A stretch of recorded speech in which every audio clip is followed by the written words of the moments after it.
Каму са сваіх чыноўнікаў Лукашенко пагражае турмой? Што вядома пра загадкавае самагубства вайскоўца на літоўскай мяжы і чаму сілавікі пакаралі даносчыка, а не яго ахвяру? Вітаем, сябры! Гэта наша Ніва, і зараз мы ўсё вам раскажам. За дзень да таго, як Лукашенко прыязджаў пад Ашмяны на літоўскім памежжы, застрэліўся салдат тэрміновай службы. 20гадовага Мікіту Літвіновіча з паставаў пасля заканчэння каледжа прызвалі ў 19-ю механізаваную брыгаду ў Заслонаве пад Оршай. У сярэдзіне сакавіка вайскоўцаў адправілі да літоўскай мяжы ў рамках праверкі боегатоўнасці. Як піша партал «Зеркала», 25 сакавіка хлопца не стала. Камандзіры расказалі бацьку, што Мікіта прыехаў са служыўцамі на пункт, выйшаў пакурыць і застрэліўся. Знаёмыя не разумеюць, што магло прывесці да трагедыі, бо хлопец быў пазітыўным і нішто ў ягоных паводзінах не выклікала падазрэнняў. Афіцыйных каментароў на гэты момант пакуль не было.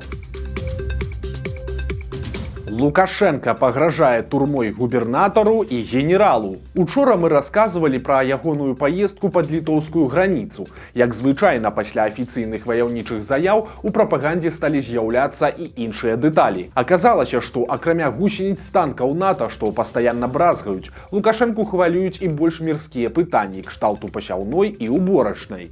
Напрыклад, яго абурыла, што ў Гродзенскай вобласці азімыя пасадзілі па камнях. За гэта атрымалі вывалачку кіраўнік рэгіёна Владимир Каранік и помощник Лукашенки по Гродзеншчыне Юрий Караев. Как после посеяли по камням, озимые вон, а как ты будешь убирать? Что ты мне рассказываешь? Тебе озимые посеяны вот сейчас справа. По камням посеяны, там же валуны. Ладно, там маленькие камни.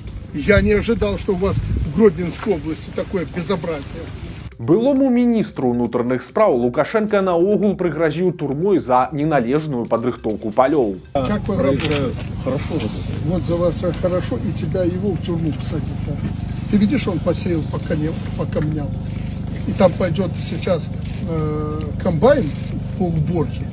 И все эти заглотят эти самые камни. Это ваша зона ответственности севера.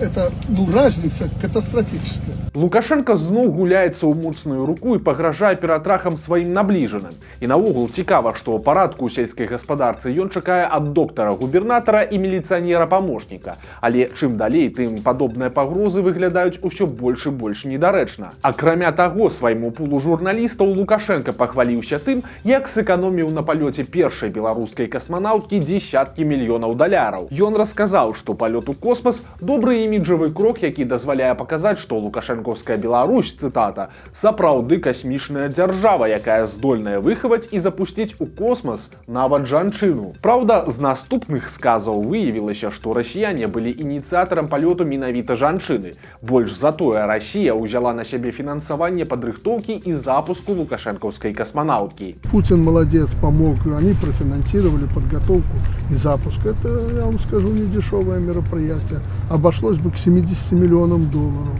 этот полет. Між іншага, Лукашенко згадаў пра спробу запуску ў 2006 годзе беларускага спадарожніка «Белка», якая скончылася падзеннем расійскай ракеты і знішчэннем апарата.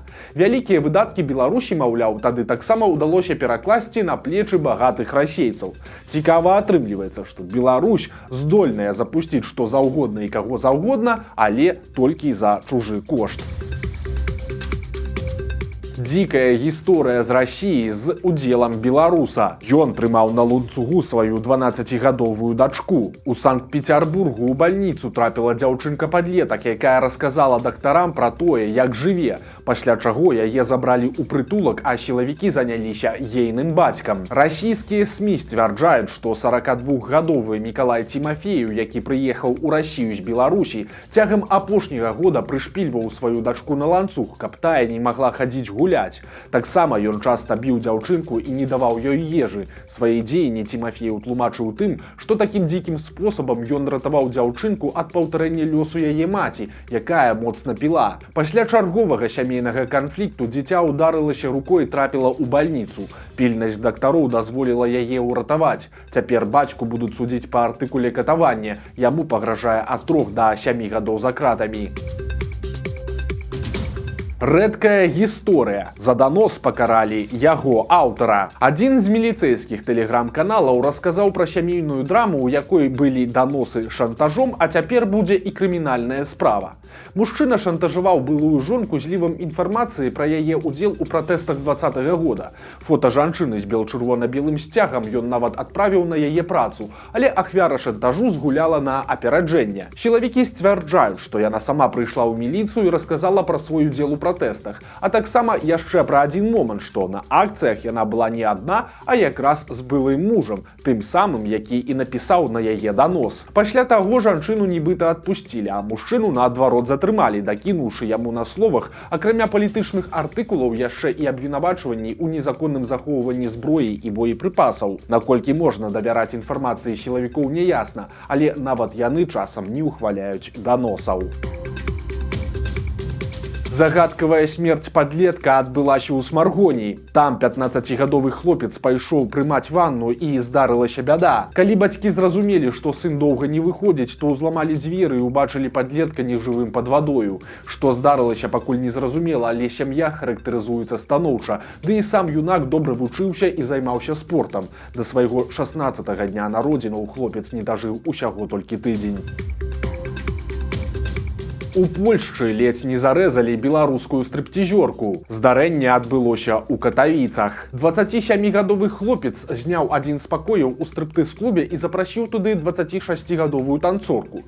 Там ён раптам прызнаўся дзяўчыне ў каханні і прапанаваў жыць разам. Але дзяўчына адмовіла, што вельмі раз'юшыла кавалера. Хлопец выцягнуў нож і нанёс беларусцы 3 удары. Спалоханая дзяўчына выбегла з пакоя, а злачынца тым часам спрабаваў сябе забіць тым жа ножом, парэзаўшы жывот. І дзяўчыну і хлопца шпіталізавалі. Беларуску праз 12 гадзін выпісалі, бо яе траўмы аказаліся несур'ёзнымі. А вось яе крыўдзіцеля цяпер чакае суд за замах на забойства. Дзе ў Беларусі будуць захоўваць адкіды з атамнай электрастанцыі. Дырэктар беларускай арганізацыі па абыходжанні з радыеактыўнымі адкідамі Дмітрый Логвін расказаў журналістам, як у нашай краіне рыхтуюцца да будаўніцтва пункта пахавання небяспечнага смецця з БелАЭС. Па словах Логвіна, для гэтага разглядаюць усю тэрыторыю Беларусі, але асноўных кірункаў пакуль што 2. Першы – гэта непасрэдна тэрыторыя беларускай АЭС, а другі – тэрыторыя палескага радыацыйна-экалагічнага запаведніка, то бок адчужаныя пасля аварыі ў Чарнобылі землі. Цяпер праводзяцца інжынерныя пошукі, каб спыніць выбар на канкрэтнай пляцоўцы, але калі канкрэтна гэта адбудзецца, пакуль невядома. Беларускія перавозчыкі прыдумляюць, як хутчэй пераходзіць мяжу. У сувязі з шалёнымі чэргамі пераход заходніх межаў Беларусі можа займаць 2 сутак і больш. Чытач Аўтагродна падзяліўся сваёй гісторыяй паездкі з Гродна ў Варшаву і дзівосным лайфхакам перавозчыка. Аўтобус выехаў з Гродна 24 сакавіка а 1 гадзіне ночы. Калі аўтобус прыехаў на мяжу, наперадзе была вялікая чарга, але пасажыраў чакаў сюрпрыз. Ім сказалі выйсці з аўтобуса і бегчы наперад, перасаджвацца ў іншы аўтобус гэтай жа фірмы, які стаяў блізка да шлагбаума. У выніку пераход мяжы заняў крыху больш за суткі. Гэта вельмі доўга, але пасажыры засталіся задаволеныя і лічаць, што такім чынам зэканомілі суткі чакання на мяжы. Беларусаў працягваюць затрымліваць за каментары пра тэракт пад Масквой. 44-гадовы мінчук Роман Якімянюк выказаў сумнеў наконт афіцыйнай версіі таго, што здарылася ў мінулую пятніцу ў Крокус-Сіці-Холл. Ён напісаў у інстаграме каментар з тэкстам «Разанскі сахар», намякаючы на датычнасць да тэракту расійскіх спецслужб. У выніку яго затрымалі. Мінчуку закідаюць таксама паведамленні ў чат-бот нехты і пагражаюць крымінальнай справай. 24 сакавіка ў Мар'інай Горцы памёр колішні актывіст Уладзімір Сяргееў. Апошнія дні ён правёў у бальніцы на апараце штучнай вентыляцыі лёгкіх. Сяргееў далучыўся да дэмакратычнага руху ў сярэдзіне нулявых. Ён быў актывістам розных арганізацый ад Маладога фронту да «Гавары праўду». У 2008 годзе ён быў фігурантам рэзананснага працэсу 14. Яго з паплечнікамі судзілі за ўдзел у акцыях пратэсту прадпрымальнікаў. Уладзіміру Сяргееву было толькі 37 гадоў. У Гомелі праз палітыку закрываюць самы вялікі спартыўны клуб. Гомельскі гарвыканкам адмовіў у акрэдытацыі клубу дзюдо «Прайд». У ім займалася больш за 1000 дзяцей з Гомеля і Жлобіна, у тым ліку з асаблівасцямі развіцця. Пра клуб і яго заснавальніка Канстанціна Палея не раз пісала дзяржаўная прэса, але цяпер гісторыя «Прайда» блізкая да завяршэння. З гэтага года улады ўвялі патрабаванне аб акрэдытацыі спартыўных і фітнес-клубаў, а таксама трэнажорных залаў. Каб працягваць працаваць, ім трэба было выконваць шэраг умоў. У тым ліку, каб кіраўнікі арганізацыі былі ідэалагічна правільнымі. Канстанцін Палей жа затрымліваўся ў 2020 годзе і падпісваў зварот супраць гвалту сілавікоў. Днямі ён апублікаваў відэа, у якім падзякаваў усім датычным да працы «Прайда» і сказаў, што знайшоўся чалавек, які працягне традыцыі клуба. Гэта былы спартовец Яўген Сёмашкін, які цяпер выкладае ў гомельскім філіяле універсітэта МНС. У ягоным клубе «Леон» будуць працаваць трэнеры з «Прайда» і займацца яго выхаванцы. У Віцебску на жанчыну упала дрэва, і каб атрымаць кампенсацыю, ёй давялося судзіцца 3 гады. Гісторыя пачалася яшчэ ў лістападзе 2020 года. Тады ў абласным цэнтры быў моцны вецер, і каля дзіцячай абласной бальніцы дрэва упала на віцяблянку. Яна атрымала сур'ёзныя траўмы, перанесла 2 аперацыі і 4 месяцы не магла перасоўвацца і працаваць. У выніку жанчына звярнулася ў суд. Яна заявіла, што прадстаўнікі бальніцы не выбачыліся перад ёй і не прапанавалі дапамогі. Маральныя пакуты былі ацэненыя ў 100 000 рублёў. Суд устаў на бок пацярпелай, але суму кампенсацыі традыцыйна прысудзіў нашмат меншую – 17 000 рублёў. Бальніца спрабавала апратэставаць рашэнне, але пратэст быў адхілены. Беларус купіў кавалак дрэва за $680. Жыхар аднаго з аграгарадкоў Брэскай вобласці знайшоў у інтэрнэце выгадную прапанову па продажы смартфона. Ён сустрэўся з прадаўцом, пералічыў таму грошы і атрымаў скрынку, у якой аказаўся не гаджет, а драўляны брусок. У выніку падмануты пакупнік пайшоў у міліцыю. Злачынцу хутка знайшлі, і ім аказаўся 36-гадовы мужчына, якога раней судзілі за аналагічныя дзеянні. А на МТЗ паказалі, як выглядае трактар «Беларус» пасля рэбрэндынгу. Тут нагадаем, што ў студзені на мінскім трактарным заводзе заявілі, што перастануць фарбаваць прадукцыю ў сіні колер. І цяпер прадпрыемства паказала абноўлены «Беларус» 80.1. Цяпер трактары вырабляюць не з металу, а з поліэфірных матэрыялаў, што дазволіла зрабіць іх лягчэйшымі і таннейшымі. Таксама ў абноўленай версіі трактара ў кабіне выкарыстаныя цэльна-шкляныя дзверы, а блок фары замянілі на лінзавыя модулі. Новы дызайн, як сцвярджаецца, распрацоўваў былы работнік іспанскай аўтамабільнай кампаніі «Сіат». Неўзабаве такі ж рэбрэндынг чакае і мадэль «Беларус-82».